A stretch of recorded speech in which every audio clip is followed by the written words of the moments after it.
Le prophète sallallahu alayhi wa sallam nous dit que l'enfer a été voilé bishahawat, par des désirs et des plaisirs interdits. Wa hujibatil jannatu bil makarih.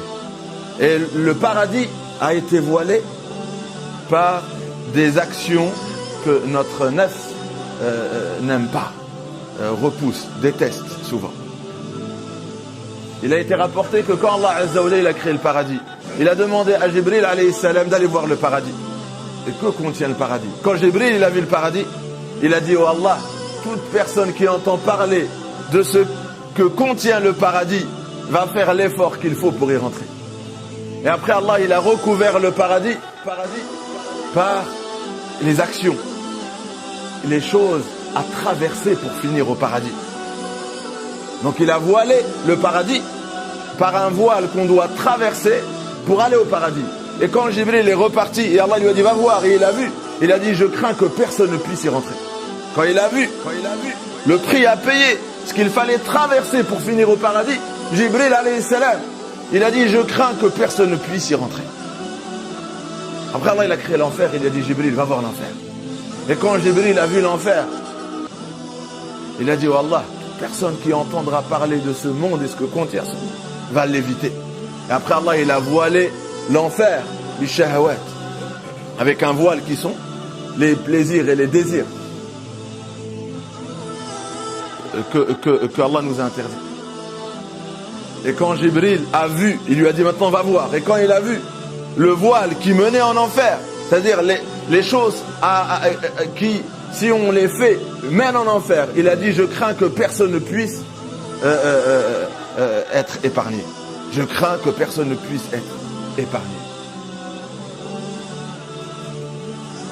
Ce hadith nous explique que les portes du paradis et les portes de l'enfer sont déjà sur terre. On est dans une dimension où on peut, par les actions que nous choisissons de faire tous les jours, passer à une autre dimension. C'est-à-dire les portes du paradis sont sur terre et les portes de l'enfer sont sur terre. Maintenant, c'est à toi de te poser la question. Quand le prophète sallallahu alayhi wa sallam te dit que le paradis, pour aller au paradis, pour finir au paradis, tu dois traverser un voile qui est sur terre.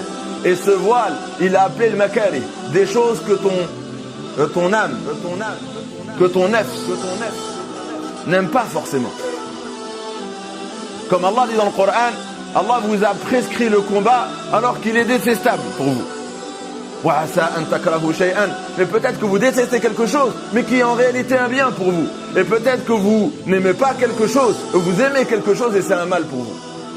C'est Allah qui sait, vous ne savez pas. De la même façon que tu veux éviter l'enfer, mais tu es en train de faire ce qui mène en enfer. Et c'est ça le défi. Allah il dit: les bienheureux, ceux qui réussiront leur passage sur terre, c'est ceux qui s'écarteront de l'enfer et iront au paradis. Et comment on s'écarte de l'enfer et on va au paradis sur terre? Puisque les portes sont là. S'écarter, c'est s'écarter de l'enfer.